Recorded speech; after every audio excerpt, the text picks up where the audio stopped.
I don't even know when this thing turned off. Anyway, there's an old saying in the old days about pirates. They said, scratch a pirate, find an Englishman. So, in other words, all of the pirates were Englishmen, you know. It's the same thing with atheists. You scratch an atheist, you find a Luciferian. Atheists all pretend to be agnostic and, you know, have no religious dogma. No, they're mostly Luciferian. They mostly follow Lucifer. You know, they're just as religious as anybody else. They just hide it behind a bunch of scrims of pseudo-intellectual jibber-jabber that, you know, it's like, can we just cut through the nonsense and get to the real meat of the matter? And when you do that, if you can, which is very difficult, because one of the aspects of being a con man is you never give up the con. It doesn't matter. You die for the con. You know, that's what a true con man is. A good one. You know, we're watching this show called Sneaky Pete, and he's a con man, right? And you know, he had a brother. His brother had a soul, and he told his brother, it's like, you're just not cut out for the life. His brother looked up to him, right? He wanted to be just like him, but because of his brother's innocence, right? Sneaky Pete, and he loved his brother. I mean, Sneaky Pete has a soul too, but not when it comes to the con.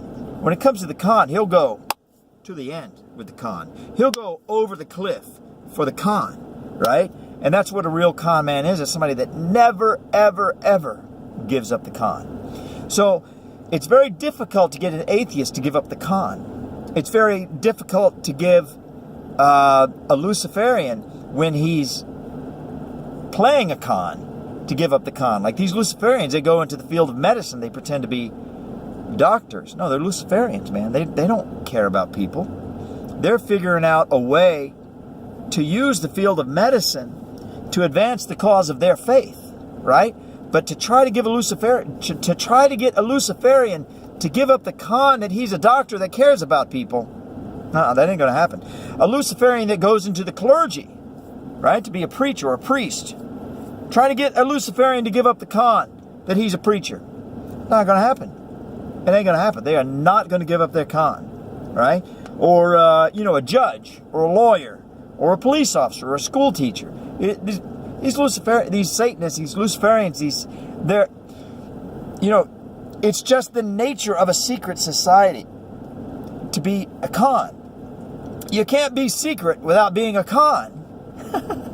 I mean, if you're secret and somebody asks you what's going on, you have to lie.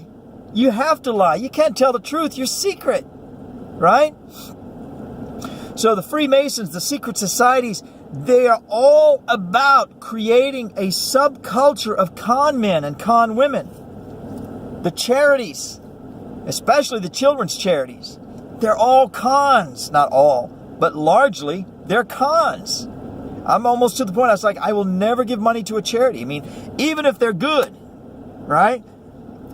Even a good charity, they say 90% of every dollar you go give to help the people. Okay, fine. Well, that means the very first nickel that I give goes to pay for the property, the profession, the salaries, the insurance, the attorney fees, the yada this, the very first nickel, and then the next nickel too, because they're 90%. But if they're saying they're 90%, what's the reality? They're probably really 80%. They just have a good accountant, right?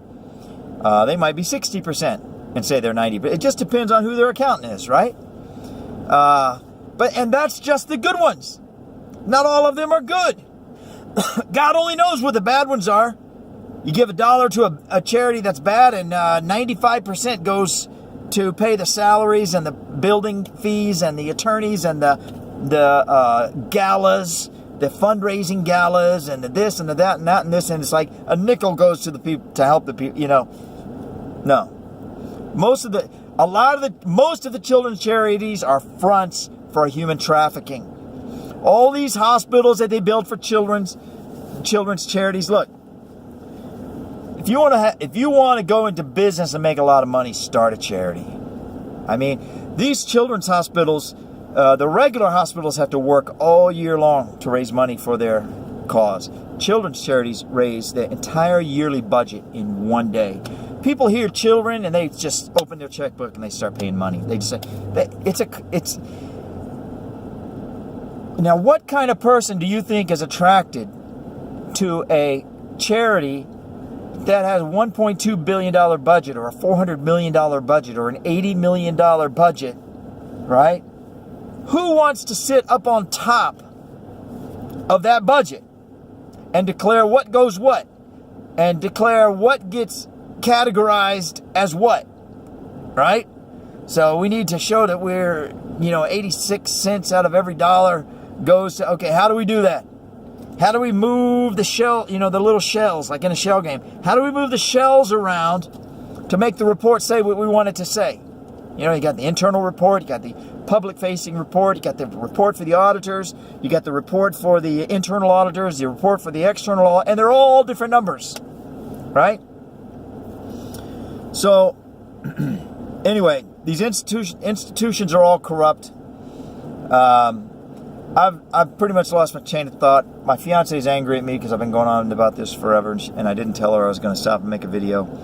I didn't know I was going to because I can't drive because the phone keeps falling. Anyway, thank you for listening. God bless you.